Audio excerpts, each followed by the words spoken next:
It's genuinely hard. Like, it's a fucking stupid way to live your life. It's an even stupider way to try and make a living. Only if it burns inside of you. Only if me saying that to you is you just like, nah, I'm gonna do it anyway. Like, should you be doing it? Fighting out of Middlesbrough, England, Harry Houdini Hardwick. Out of genuine curiosity, how do MMA fighters who are starting out make enough money to live on? The promotions don't seem to pay well during the early stages of a career, and with the taxes, gym/coach fees, expenses, and potential injuries preventing them from fighting several times a year, it doesn't seem workable. It kind of isn't. I had a job up until however many pro fights in. I was a support worker. You know, it was just difficult. Sometimes you get home from training on an evening and then I just have to go straight on a night shift. You do your one-to-ones here and there between, a bit of extra cash in your pocket. Again, if you've moved out, it becomes really, really difficult because then you've got bills looming over your head. Like, I lived at home, so I didn't move out. I'm literally only just buying a house now. Maybe by the time this video is out, I'll be in the house, which is great. But like, I'm a 31-year-old man that is literally just moving out of his parents' house because of the instability of what MMA's income is. Obviously, I'm very, very grateful for my parents, and it's allowed me to like put fight money aside. And then I had the title fights that I had in Cage Warriors pretty much make the bulk of the deposit of the house up, or have made the bulk of the deposit of the house up. But it's hard. It's genuinely hard. Like, it's a fucking stupid way to live your life. It's an even stupider way to try and make a living. Only if it burns inside of you. Only if me saying that to you is you just like, nah, I'm gonna do it anyway. Like, should you be doing it? Like, I don't really see myself living a super happy and fulfilled life doing much else. There might be something, but like, I'm really obsessed with this and I like it and I'm all in with this. And then I've hit a very favorable situation where like, I've not moved out, I've been living at home, and I coach at this gym. My coaches for the last however many years have never asked for a penny out of me. Like, so I don't have coaching fees like Abdul and Pete.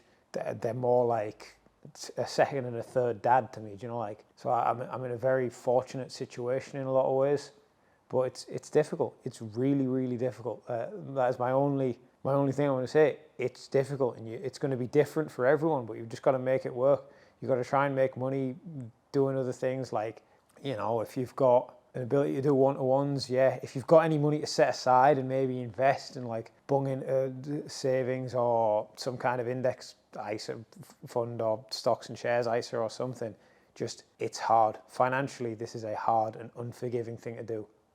But I am in the position where, like, now, sign to the UFC. Say I win my next 2 fights, then I'm signing a new contract, and I win my next 2 fights after that. I could potentially be mortgage free in my early 30s in a home. So like, it's weird. It kind of comes in drips and then potentially comes in a flood. But, you know, it is what it is. Have you ever tried to incorporate a move from a video game within a pro or amateur fight? Have I ever tried to incorporate a move from a video game in a pro or amateur fight? I've done it lots in practice. I don't think I've ever, like, because in fights I'm not super conscious of what's happening and what's going on. It's never like, I'm selecting this move and I'm doing this move. But in practice you can be a little bit more like that, and I've done quite a lot.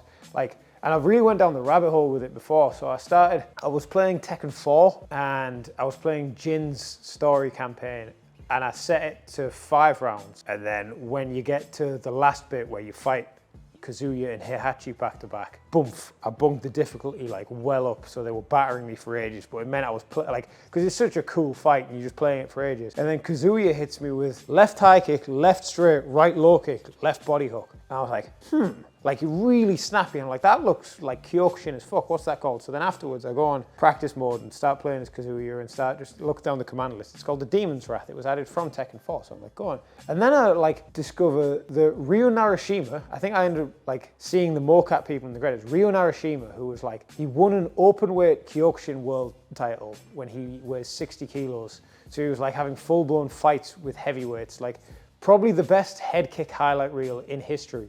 Ryo Narashima did the mocap for a lot of the karate moves in Tekken 4. I was like, oh shit. And then I actually went and I found videos of Narashima basically going through that whole combo sequence. Obviously with Kyokushin, you're not allowed to punch to the head, but you're allowed to kick. So like he was going left high kick and then dropping his left straight while his leg was still up in the air into the chest.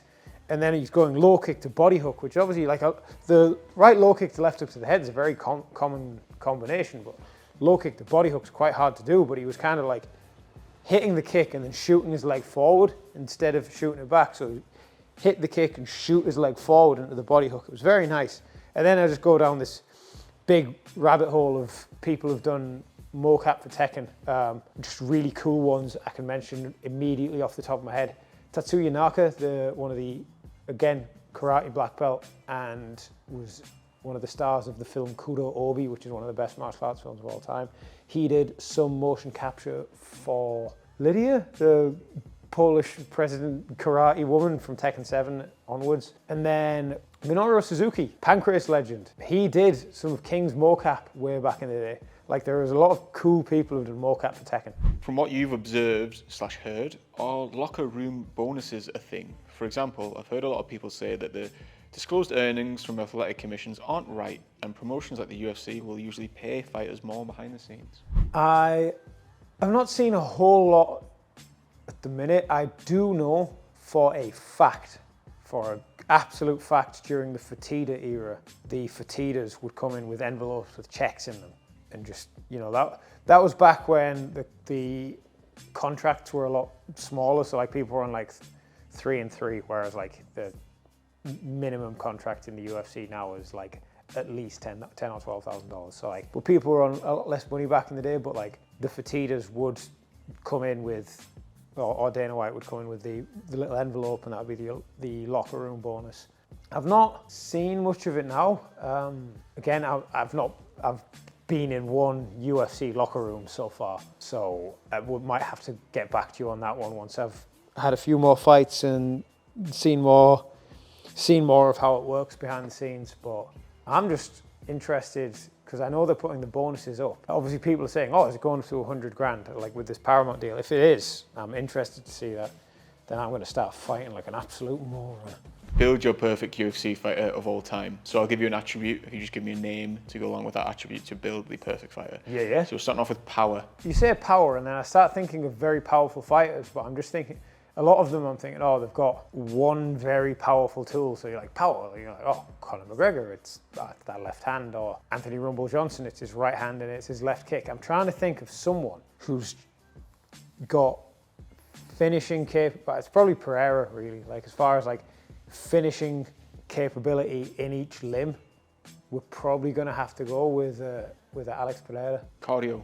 Merab. Like, the thing is with Merab though, a lot of it is, it's a mix of really, really good cardio and then really intelligent pacing. He's never completely 100%, you know, spanking his monkey at any point. And then it's like the techniques he does forces people to work hard. So like his cardio is looking much, much better in comparison because he's forcing someone to work a lot harder than him. So he has very good cardio, very good pacing, very good strategy, and then he's like layering that on top of making his opponent work really hard and stressing his opponent out. Fight IQ. I don't like this guy, but I might have to say John Jones. It's really annoying because I really don't like him. He is a drug cheat and he is a scumbag and he is an actual in the cage cheat, but he is also very smart in a lot of different areas and makes really good adjustments in fights. I'm gonna just say Mighty Mouse, just so I don't have to say John Jones. Final two here. Chin. My brain is just playing some heavyweight fight where someone's just getting walloped and is just fine, but I just can't.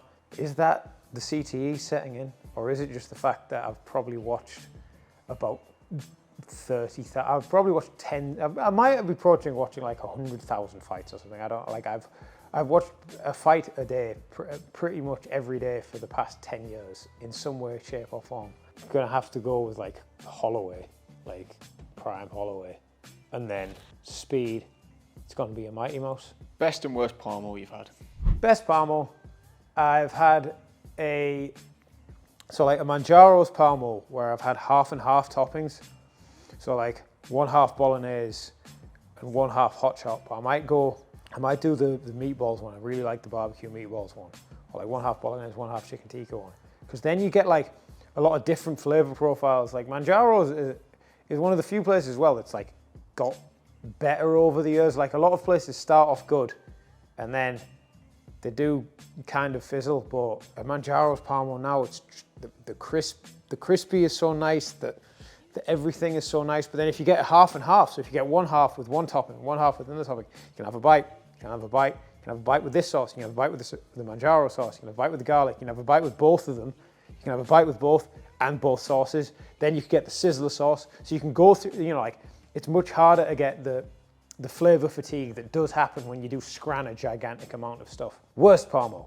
Even a shit Parmo can be all right. I don't know, I've had like weird bechamel sauceless approximations of Parmos before. And like, it's just upsetting.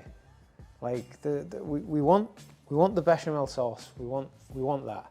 Just for the international subscribers, just in case, what is a Parmo? So, a Parmo. The Teesside chicken Parmo. It's very similar to a Parmesan, the sort of like Italian-American dish, or like certain chicken cutlet dishes in Italy. What it is you get a butterflied chicken breast, or pork. The classic was pork, but pork Parmos are very finicky. Butterflied chicken breast, breadcrumbed, deep fried. Now this is where we start differentiating from the Parmigiana. None of that shallow frying in olive oil bollocks trying to be healthy. We deep fry the fucker. Then, instead of it being light, delicate tomato sauce, you get bechamel sauce. So you've got your chicken, slap the bechamel sauce on top, and then on top of that, instead of it being mozzarella, which let's face it, when it gets melty, it can get a bit stringy and stuff like, which is great for a pizza, but when you knife and forking a food, not ideal. So you go cheddar on top. Then you put it under what in the UK we'd call a grill, what in America you'd call a broiler. Put it under there, get the heat on top so the cheese bubbles and melts, and then typically you have it with some kind of garlic sauce. And for whatever reason, it works. The history behind it is an American soldier, or I think an American army chef after World War II ended up in Middlesbrough, and he wanted to make the sort of Italian Parmigiana, or the, you know, like that chicken cutlet dish, but make it more for English palates and make it more, you know, with ingredients he had easier access to. So obviously instead of mozzarella, it was the cheddar, and then when he thought British people would prefer more of a rich kind of sauce, so he went bechamel, and then bosh, job's a good one. History made, and it is the best regional dish in the country, that is undeniable. Do you read any Carl Jung? I did philosophy and ethics at college. I don't know who Carl Jung is. As far as philosophers from that neck of the wood goes, I'm very familiar with Immanuel Kant, but I can't justify a lot of his views. I think a lot of it was just overly rational, like, no, there must be some afterlife and people must get some consequences if they do good things. And I'm like, no, sometimes shit's just unfair, bro. I think Jung might be the shagging your mom guy. No, that is Freud. Jung's probably quite, a lot of them are very weird.